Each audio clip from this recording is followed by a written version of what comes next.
Okay, Assalamualaikum. Saya Syazwan. Dan ni pasangan saya lah, Hani. So, apa? So, kita orang dekat Ni? mengadakan majlis kawinan dekat Dewan Mas Mida Kelang. 30 hari bulan 38. 8 2025.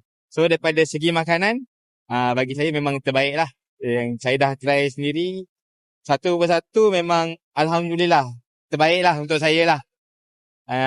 Daripada segi keselesaan, Alhamdulillah tak panas, sejuk, tempat kita nak bersalin pun baju selesa.